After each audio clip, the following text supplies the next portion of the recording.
सबसे पहले आप ए यूनियन बी का बना के दिखाओ बेटा, A union B Venn diagram.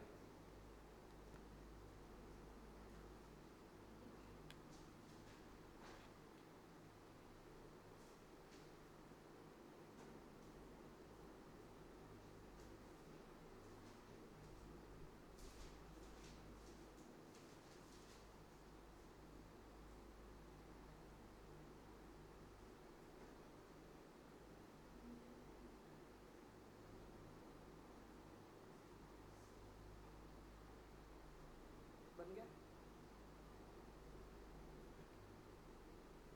बेटा, हो गया ए यूनियन बी का। अब बनाओ ए यूनियन बी के बाद ए यूनियन बी का डैश का, ए यूनियन बी का होल डैश।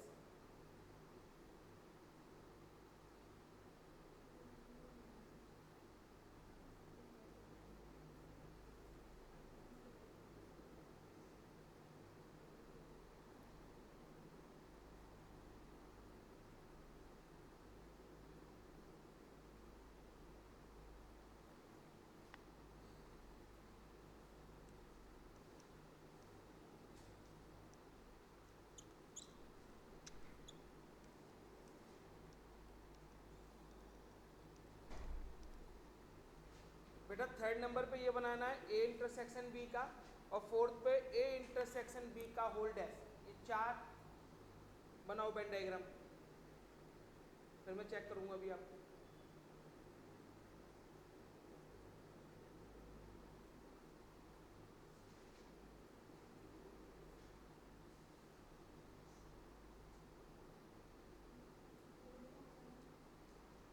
ए इंटरसेक्शन बी का होल डैश, अरे नहीं आ रहा। वेन डायग्राम बनाने हैं बेटा,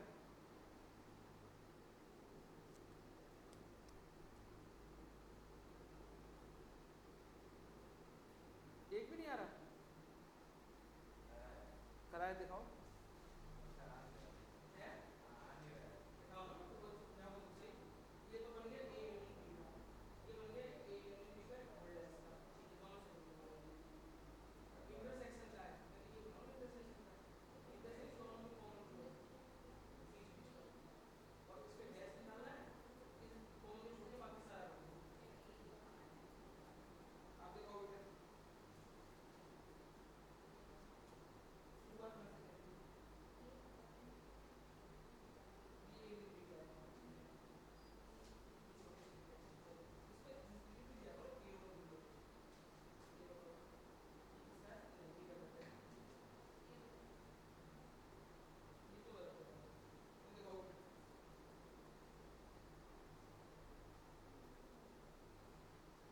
ए इंटरसेक्शन बी। ठीक, आप दिखाओ बेटा।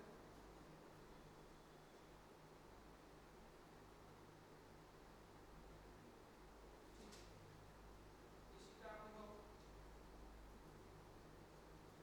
यूनियन। आप दिखाओ बेटा, आप लोग होमवर्क में करे थे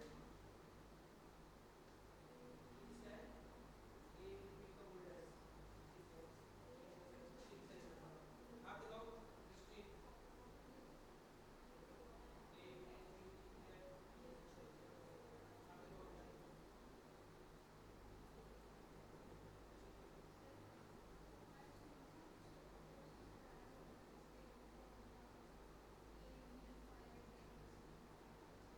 दोबारा बोलो ए, कोई बात नहीं करा देंगे। वो तो मैं भी रियल में भी कराऊंगा, है ना, कराऊंगा। बेटा ये हो गया। अब इसमें तो वेन डायग्राम में तो कोई प्रॉब्लम नहीं है ना, बोलो पूछना है पक्का ना, आगे बढ़ूं। अच्छा मैंने आपको बेटा ध्यान से सुनना, कुछ लॉ लिखने हैं, पहले लॉ लिखो, लॉज।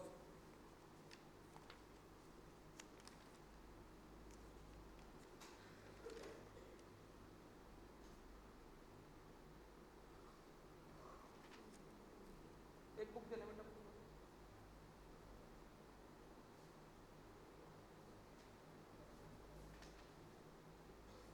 लिखें बेटा, लॉ ऑफ कॉम्प्लीमेंट या प्रॉपर्टीज ऑफ कॉम्प्लीमेंट, कुछ भी लिख लो।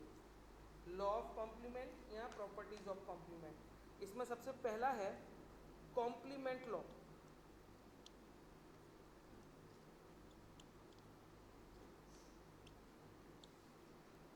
कॉम्प्लीमेंट लॉ में लिखिए A union A dash equal to universal. कि मान लीजिए एक सेट है आपका ए और एक सेट है ए डैश। ए डैश का मतलब है उसका कॉम्प्लीमेंट। ए और ए डैश का कॉम्प्लीमेंट का अगर आप यूनियन निकालते हैं तो वो किसके बराबर निकलेगा बेटा? यूनिवर्सल के बराबर आएगा। दूसरा लिखें ए इंटरसेक्शन ए डैश। अगर आप किसी सेट का और उसके कॉम्प्लीमेंट का इंटरसेक्शन निकालते हैं तो वो क्या आएगा बेटा? फाई आएगा। क्या आएगा? फाई। दूसरा है डी मॉर्गन लॉ।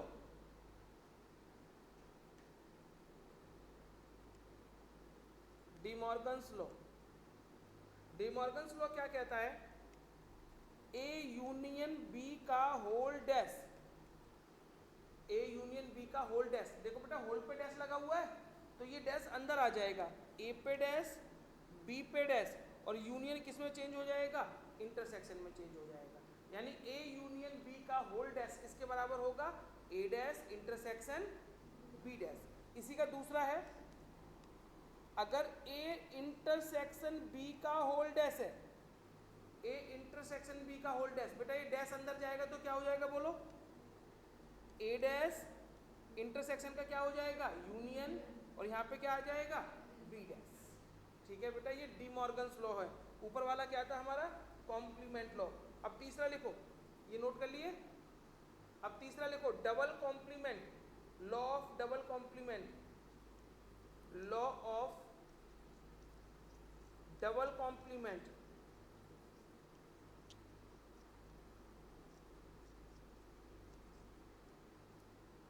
मतलब डैश के ऊपर अगर डैश लगा हुआ है तो वो डैश हट जाता है। ए डैश का डैश तो क्या आ जाएगा बेटा? ए के बराबर आ जाएगा। अब अगला लिख लीजिए, कुछ और है। जैसे फाई का डैश करें हम, फाई एम्प्टी सेट होता है, एम्प्टी सेट का अगर हम कॉम्प्लीमेंट निकालें तो वो क्या आएगा बेटा? यूनिवर्सल आएगा। क्या आएगा? यूनिवर्सल। और अगर हम यूनिवर्सल का कॉम्प्लीमेंट निकालें तो क्या आएगा? फाई।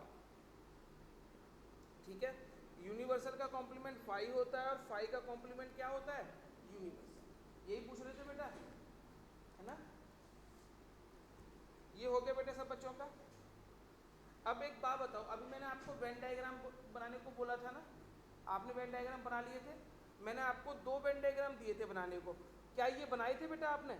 ए यूनियन बी का होल डैश बनाया था। क्या आपने ये बनाया था ए इंटरसेक्शन बी का होल डैश? ये दोनों कर लिए थे ना।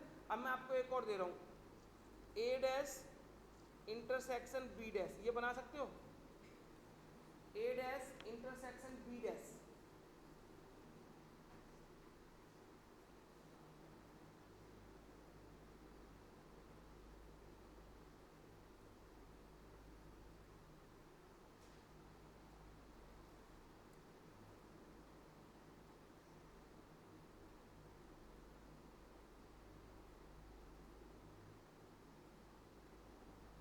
बना लिया? पक्का? चलो ये और बना के दिखा दो मुझे फिर।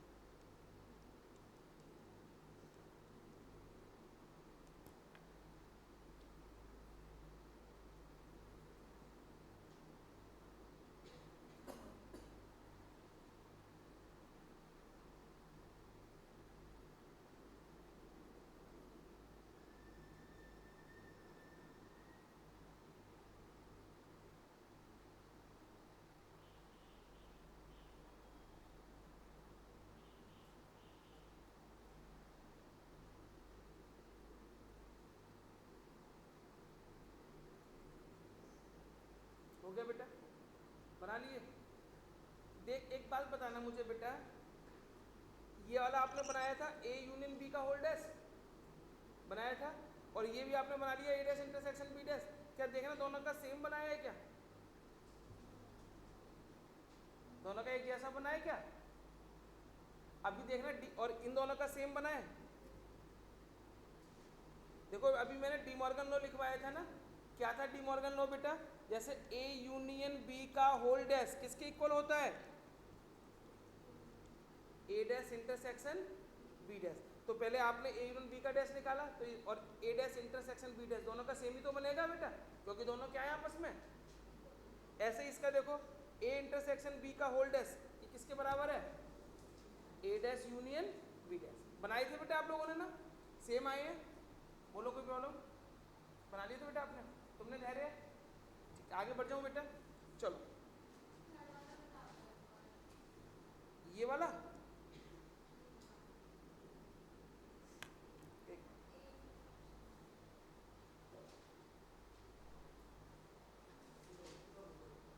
ए इंटरसेक्शन बी का होल डैश है बेटा। ए इंटरसेक्शन पहले ए इंटरसेक्शन बी बनाओ, ए इंटरसेक्शन बी है ये क्या है? इतना शेप हुआ। अब इसका डैश निकालना है, इस इतने को छोड़ो जो इसमें है, इसको छोड़ के बाकी में क्या करता है ऐसे ही हो गया।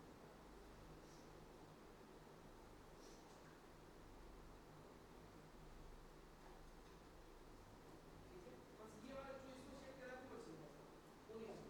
ठीक है बेटा आपका हो गया, चलो आगे।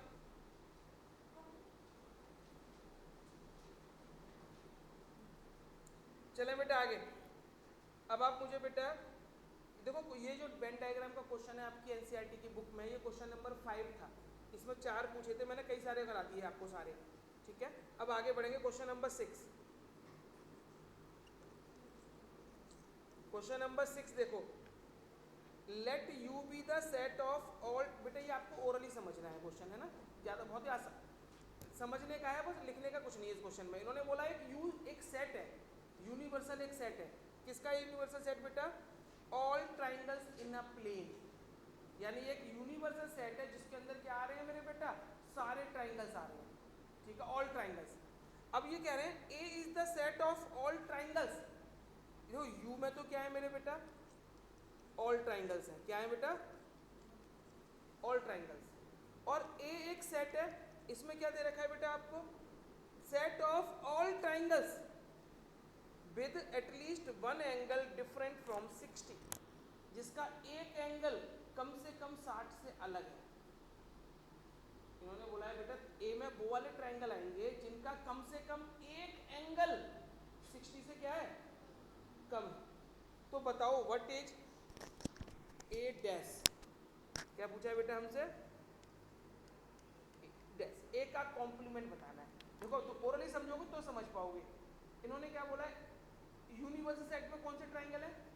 सारे, isosceles, scalene, equilateral, right triangle, सब कुछ आ गया एक में। तो ऑल ट्राइंगल्स का एक सेट है, एक छोटा सेट है ए, उसमें कौन से ट्राइंगल्स हैं जिनका एक एंगल कम से कम 60 से डिफरेंट है? देखो केवल इक्विलेटरल ट्राइंगल होते हैं ना बेटा जिसके सभी एंगल क्या होते हैं? 60-60 के होते हैं। तो बस ए में वो वाले ट्राइंगल्स नहीं होंगे। यानी कौन से ट्राइंगल्स नहीं होंगे बेटा? Equilateral triangle. क्यों? क्योंकि इक्विलेटरल में सारे एंगल क्या होते हैं बेटा? 60। और वो ए में क्या बोल रहे हैं कि सभी ट्राइंगल्स हैं जिनका एक एंगल कम से कम 60 नहीं है। ठीक है, तो ए में कौन से आएंगे बेटा? सारे ट्राइंगल्स होंगे, किसको छोड़ के? इक्विलेटरल को छोड़ के। तो बताओ ए डैश में क्या आएगा? The set of equilateral triangle. लिख लो बेटा, the set of equilateral triangle.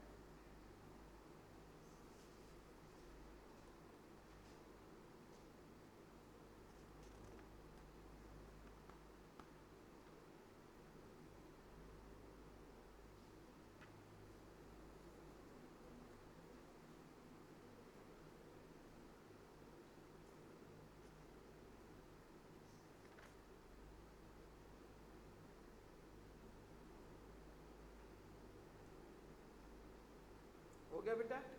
चलो अब देखो बेटा आगे प्लीज, अब मैं आपसे पूछ रहा हूँ उनके आंसर बताने हैं आपको। क्वेश्चन नंबर 7 का first part, question number 7 first part, A union A dash, बताओ बेटा क्या होगा?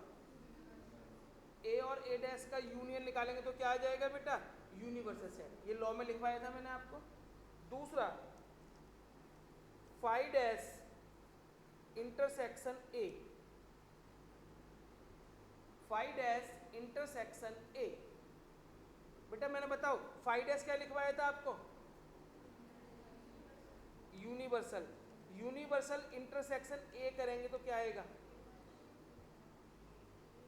देखो सुनो एक छोटा सा एग्जांपल दे रहा हूं पहले मैं आपको, ध्यान से सुनना। एक यूनिवर्सल सेट है 1 2 3 4 5 6, ये क्या है बेटा आपका यूनिवर्सल सेट। एक सेट है ए 1 2 3 4। बेटा बताओ पहले ए डैश क्या होगा, ए डैश बताओ 5 और 6 यही होंगे। बोलो ए डैश में कोई प्रॉब्लम बेटा किसी बच्चे को। अब मुझे बताओ अगर मैं पूछूं आपसे पहले ए यूनियन ए डैश बताओ क्या होगा, ए यूनियन ए डैश, ए का और ए डैश का यूनियन निकालो। देखना बेटा क्या आएगा 1 2 3 4 5 6 तक आएगा और वो किसके बराबर है, यूनिवर्सल के बराबर है। ठीक है देखना बेटा पहला रिलेशन यही था, ए और ए डैश का यूनियन किसके बराबर था, यूनिवर्सल के बराबर। ठीक है दूसरा बताओ, अब मैं आपसे पूछ रहा हूं यूनिवर्सल इंटरसेक्शन ए, ये यूनिवर्सल है ये ए है, इन दोनों का इंटरसेक्शन बताओ क्या आएगा। इंटरसेक्शन क्या होता है, कॉमन। बताओ यू में और ए में कॉमन क्या है 1 2 3 4, वो किसके बराबर है ए के। तो यूनिवर्सल इंटरसेक्शन ए का आंसर क्या आ जाएगा ए। ठीक है अब बताओ एक और पूछ रहा हूं आपसे मैं, A intersection A dash, A intersection A dash. Aunty मेरा फोन और चार्जर ले आया, नहीं लगा चेयर के पास। हाँ बेटा बताओ ए और ए डैश का इंटरसेक्शन, ए में और ए डैश में कुछ कॉमन है क्या। बेटा ए में ये ए है और ये ए डैश है, बताओ कुछ कॉमन है, नहीं कुछ भी कॉमन नहीं होगा तो क्या हो जाएगा ए इंटरसेक्शन ए डैश किसके इक्वल आ जाएगा 5 के इक्वल। ठीक है चौथा बताओ यू डैश इंटरसेक्शन ए, बताओ बेटा यू डैश इंटरसेक्शन ए।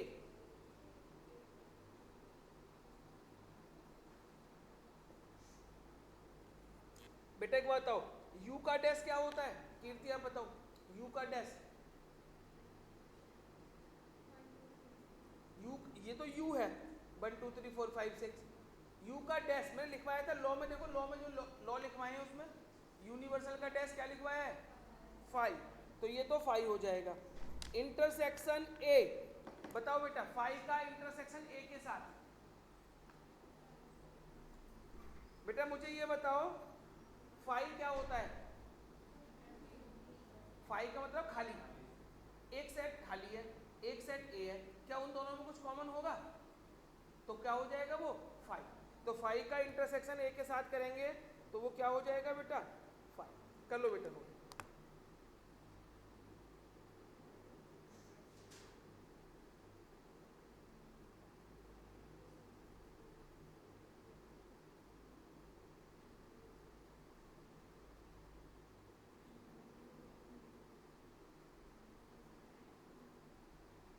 बताओ बेटा कोई प्रॉब्लम हो, इसी का यही क्वेश्चन थे, अब तो और कुछ तो नहीं। अच्छा अब आप लोगों के स्कूल में कुछ और करा रहे थे ना वर्ड प्रॉब्लम वाले ना, वो भी थोड़ा बता देता हूँ वर्ड प्रॉब्लम एक दो। वो वेन डायग्राम से बता दूँ, वो दोनों बता दूँ। वेन डायग्राम से ज़्यादा इजी है, फॉर्मूले के बजाय करोगे वेन डायग्राम से, 3 दोनों से करवाए ना, लेकिन बेटा जो फॉर्मूला है ना फॉर्मूले से केवल 2 वाले कर सकते हैं, 3 वाले मुश्किल होते हैं। अगर तीन ग्रुप वाले हैं ना तब वो वेन डायग्राम से ज़्यादा इजी रहेगा। मैं क्वेश्चन देख लूँ आपके लिए कोई पहले।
इसमें तो है नहीं क्वेश्चन वो वाले निकालने बेटे। अगर पुरानी बुक है किसी पे क्या इसको निकालने वाले पुरानी नहीं है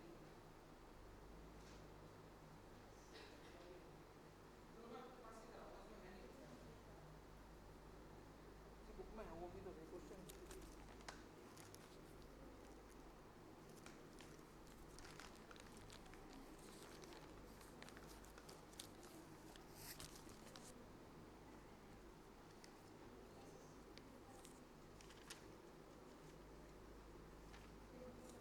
चलिए बेटा फॉर्मूला लिखें बेटा एक प्लीज।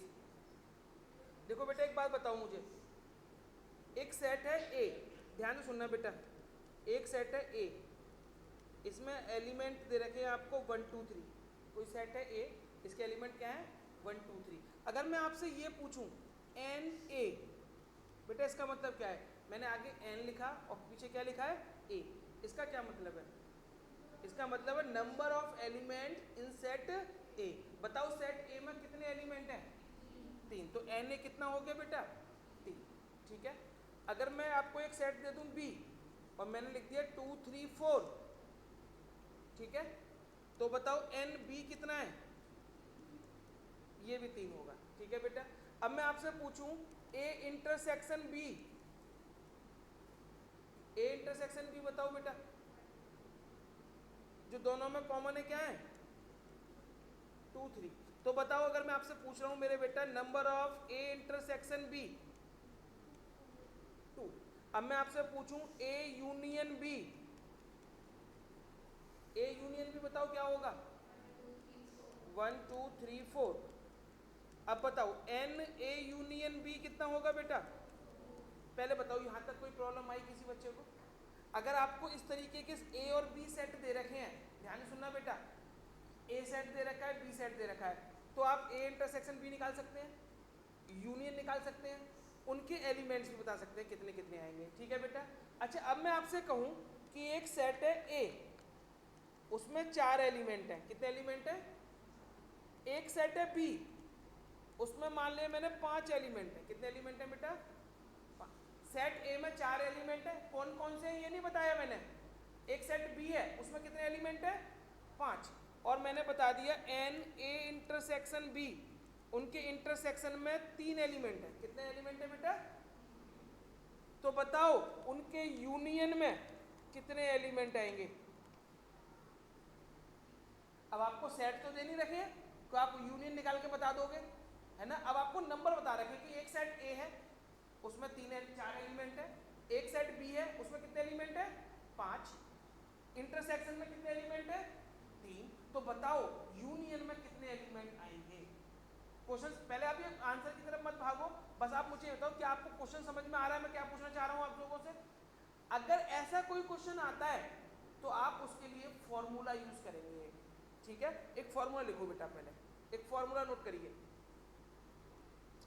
फॉर्मूला है n A union B equal to n A plus n B minus n A intersection B. ये फॉर्मूला लिख लो बेटा, n A union B equal to n A plus n B minus n A intersection B.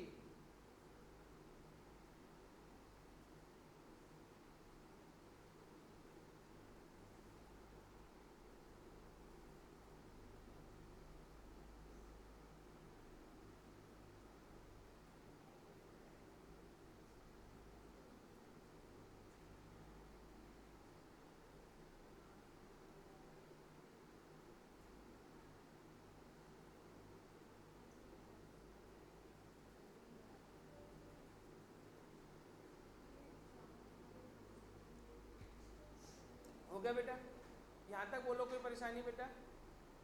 अब बताओ वो वाला question करके दिखाओ मुझे। अब जो क्वेश्चन मैंने दिया था ना आपको, बताओ उसमें यूनियन निकालना है आपको, number of elements in A union B, ये तो निकालना है। एन ए कितना दे रखा था बेटा, एन बी कितना दे रखा था, माइनस इंटरसेक्शन कितना दे रखा था 3, तो कितना आंसर आएगा बेटा 6। तो यूनियन में कितने एलिमेंट होंगे बेटा 6।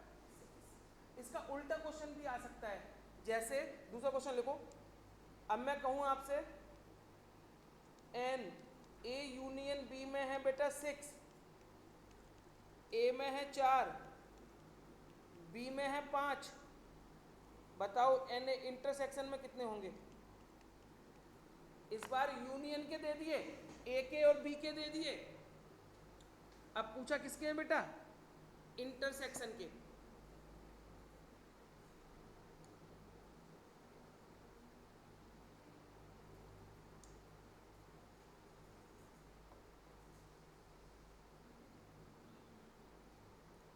कितना है बेटा? 3।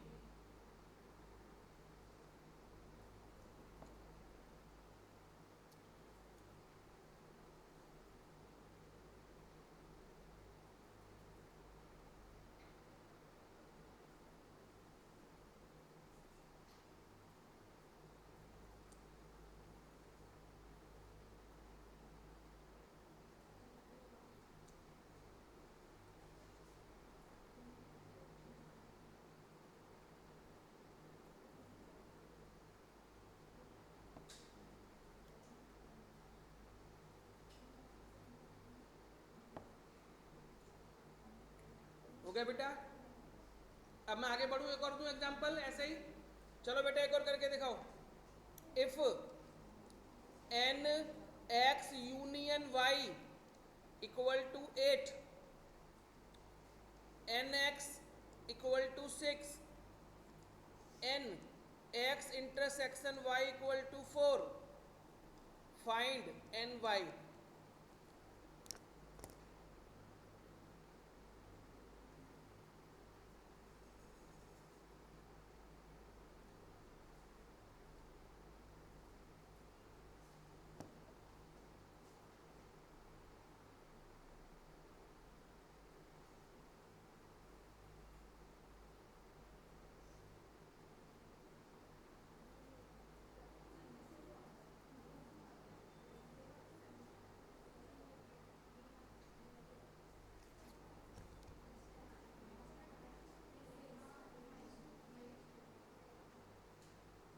कितना है? 6 -2। -2 तो नहीं आना चाहिए मेरे बेटा।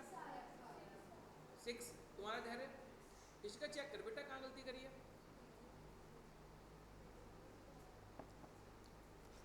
फॉर्मूला में पहले 8 आएगा, फिर 6, फिर एन वाई निकालना है -4, तो 6 - 4 क्या हो जाएगा?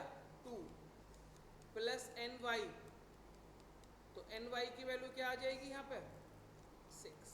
बोलो कोई प्रॉब्लम? अब ये तो मैंने केवल बेटा फॉर्मूला अप्लाई करना सिखाया है आपको कि ये फॉर्मूला होता है, लेकिन एग्जाम के अंदर कई बार एक वर्ड प्रॉब्लम दे देते हैं। पहले ये एनसीईआरटी में मोस्ट इंपॉर्टेंट टॉपिक हुआ करता था, अब एनसीईआरटी में तो डिलीट कर दिया है ये टॉपिक, है ना, लेकिन स्कूलों वाले एग्जाम्स में डाल देते हैं, है ना, इसलिए मैंने आपको ये करवाया है, क्योंकि पेपर में 11th में सिर्फ एनसीईआरटी नहीं आनी है।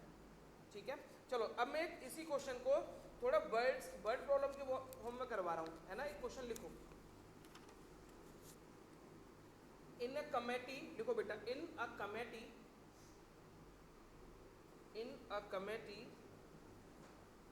50 people speak French,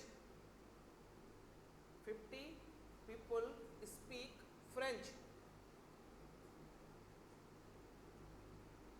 20 speak Spanish, 20 speaks Spanish,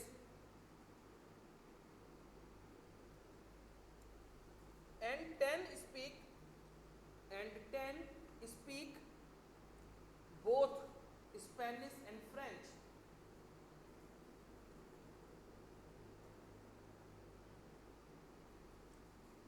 How many speak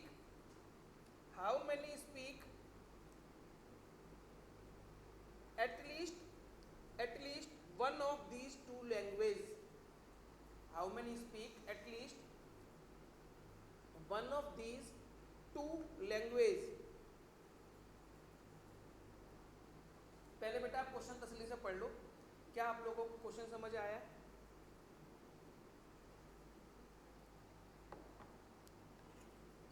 समझ आ गया सबको? अब मैं कुछ चीजें बता रहा हूं बेटा, उन कुछ चीजों को आप साइड में लिख लो।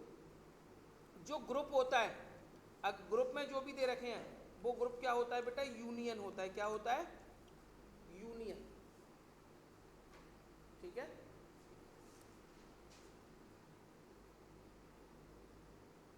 अगर कोई ग्रुप दे रखा है कि 50 लोगों का ग्रुप है, 60 लोगों का ग्रुप है, तो ग्रुप किसका? ग्रुप का क्या होगा बेटा? यूनियन का काम करेगा। ठीक है, अगर लिखा हुआ है बोथ, क्या लिखा हुआ है बेटा? बोथ, यानी दोनों में है। बोथ का मतलब क्या होता है? दोनों में, कॉमन है, कोई चीज दोनों में क्या है? कॉमन। तो वो क्या होता है बेटा?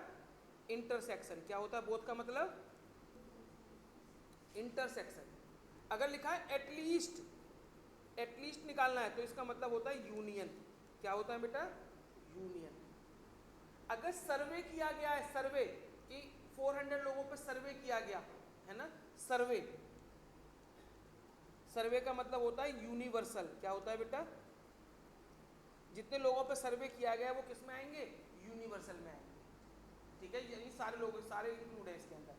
अब इस क्वेश्चन की बात करते हैं जो मैंने आपको लिखवाया। क्वेश्चन में क्या बोल रहे हैं? इन ए कमेटी, कोई कमेटी थी, इसमें 50 लोग फ्रेंच बोलते हैं, 50% स्पीक्स फ्रेंच। ये कौन है बेटा? फ्रेंच बोलने वाले लोग हैं। तो इसको हम ऐसे लिख सकते हैं, नंबर ऑफ फ्रेंच स्पीक कितने हैं बेटा? 50। बोलो कोई प्रॉब्लम? फ्रेंच बोलने वाले लोग हमने कितने ले लिए? 50। आगे पढ़ो, क्वेश्चन में आगे क्या दे रखा है? 20 स्पीक्स स्पेनिश। ये क्या होगा? 20 क्या होगा बेटा? ये स्पेनिश बोलने वाले लोग है ना, तो इसको क्या लिखेंगे? NS। ये कितना हो जाएगा? 20। ठीक है, अब अगली लाइन पढ़ो जो आगे लिखा है मैंने, पढ़ना बेटा। क्या लिखा है आपने? 10 speak both Spanish and French. ये क्या है? इंटरसेक्शन। बोथ आ गया ना, एंड बेटा, एंड लिखा आ जाए, एंड, एंड का मतलब भी इंटरसेक्शन होता है। और लिखा आ जाए, और का मतलब क्या होता है? यूनियन। तो NF इंटरसेक्शन S कितना दे रखा है? 10। अब बताओ क्या पूछा है हमसे? एटलीस्ट। एटलीस्ट का मैंने क्या बताया था बेटा आपको? तो आपको निकालना है NF यूनियन S। बेटा फॉर्मूला बना सकते हो?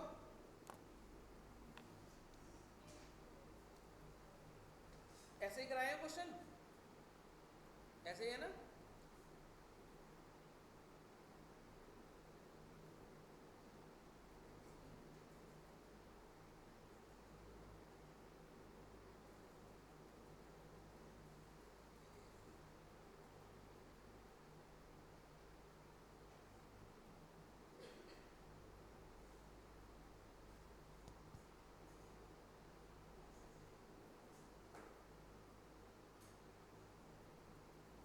हो गया बेटा? कितना आंसर आया? 60। सबका यही आया? अच्छा सही से बताओ, ये समझ के कराया आप लोगों ने या फिर ऐसे ही बस क्वेश्चन हो गया, या क्वेश्चन का कॉन्सेप्ट समझ आया है कि क्या करना चाहिए था हमें? बोलो बेटा क्लियर, जो मन में क्वेश्चन समझ आया है? अगर ऐसा क्वेश्चन मैं दूं तो खुद पहचान सकते हो। एक क्वेश्चन और दे रहा हूँ, लिखो, खुद से पहचानना। केवल क्वेश्चन इसलिए मत करना कि हाँ फॉर्मूला लगा देते तो आंसर आ जाता है। क्वेश्चन आपको समझ के करना है। ऐसा जब तक मुझे समझ नहीं आएगा मैं आगे नहीं बढ़ूंगा। ऐसा नहीं है बस फॉर्मूला लगा लिया, आंसर आ गया, काम खत्म। ये ऐसे पढ़ाई नहीं करनी है आपको। जब तक आपके मन में क्लियर ना हो कि मैंने क्यों फॉर्मूला लगाया, क्या गिवन था, कैसे मैंने लिखा, ये सब चीजें क्लियर होनी चाहिए। चलो एक क्वेश्चन लिखते हैं। In a group of 70 people, देखो बेटा, in a group of 70 people 37 like coffee, 37 like coffee, 52 like tea, 52 like tea, and each person likes at least one of the two drinks, one of the two drinks. How many people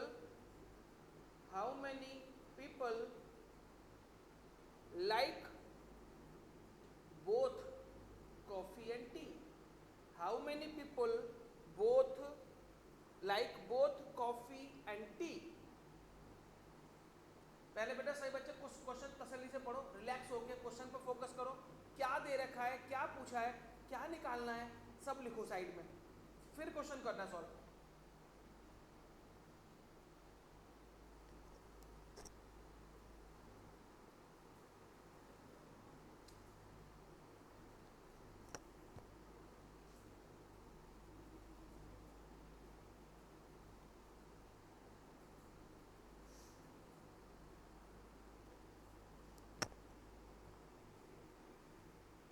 क्या हुआ इशिका, पूछना है कुछ बेटा?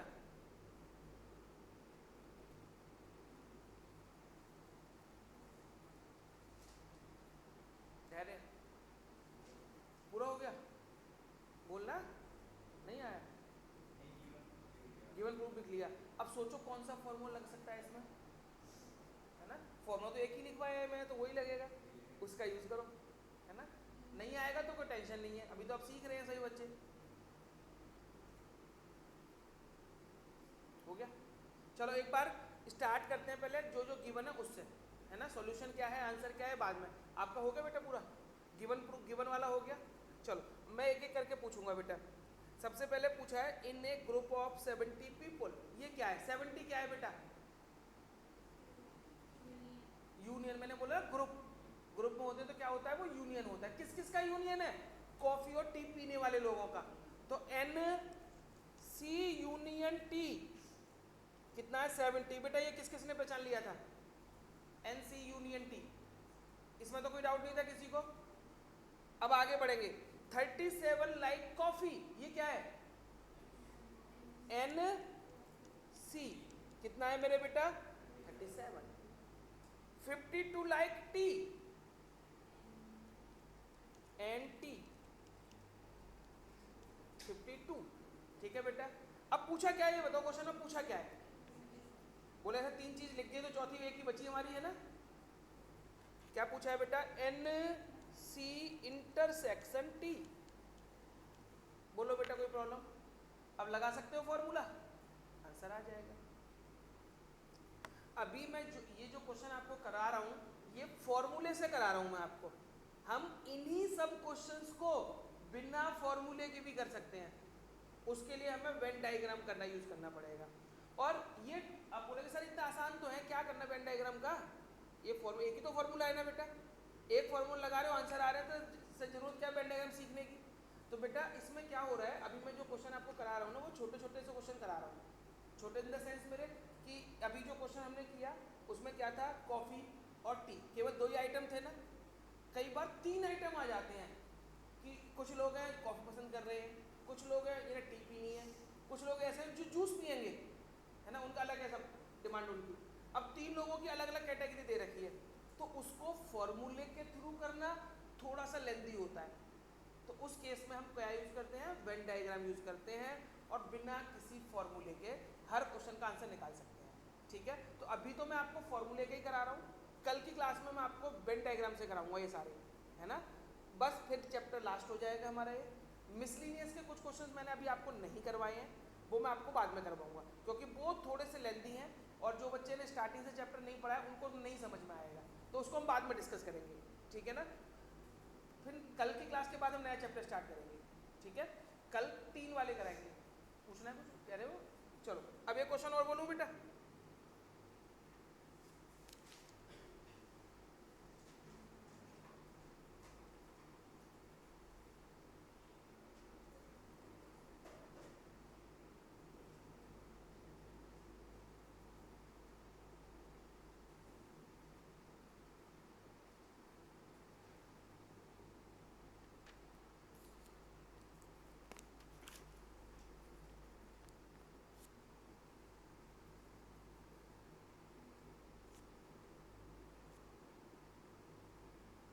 देखो बेटा, 35 children of A class, 35 children of a class draw a word map, draw a word map. 35 students से उन्होंने वर्ड मैप ड्रॉ किया है। 26 use blue colour, 26 use blue colour and some use green color, and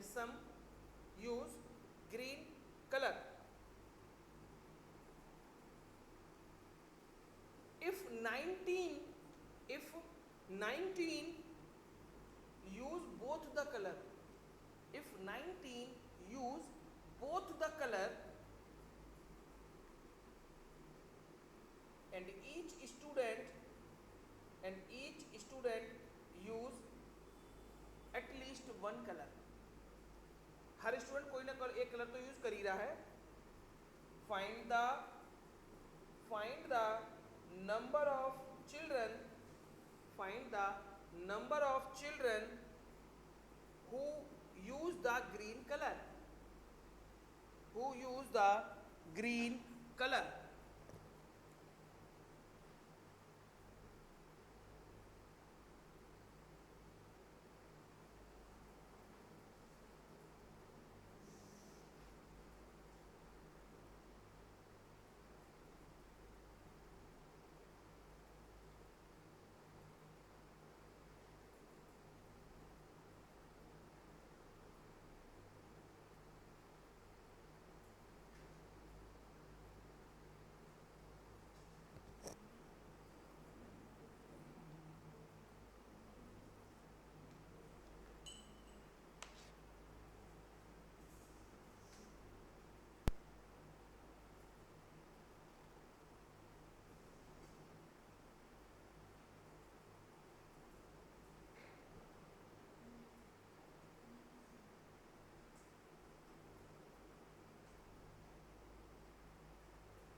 बेटा question समझ आ गया था क्या?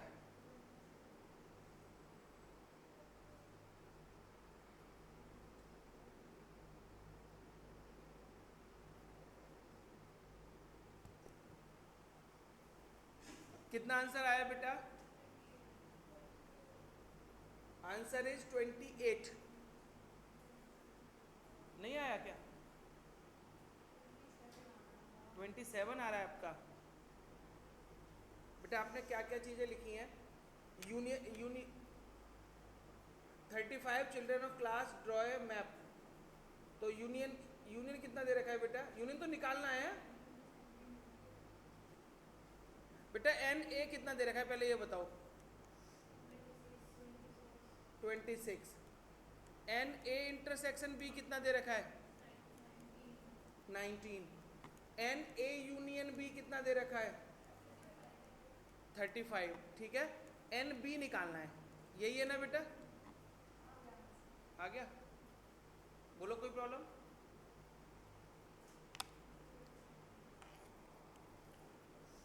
बेटा सुनो ध्यान से जरा, असाइनमेंट सबके पास है ना? उसमें क्वेश्चन कहाँ तक हो गए हैं?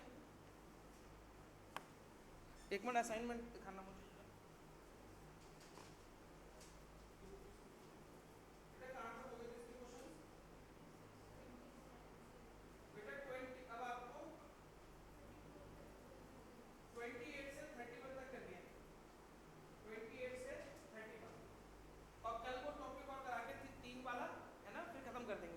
और इसका बेन डायग्राम भी सिखाऊंगा कल, बेन डायग्राम से कैसे करते हैं। और कुछ तो नहीं कराया किसी के स्कूल में, है ना? और कुछ बताया तो वो भी बता सकते हो, वो भी करवा दूंगा मैं आपको। ठीक है, आज इतना ही करेंगे बेटा।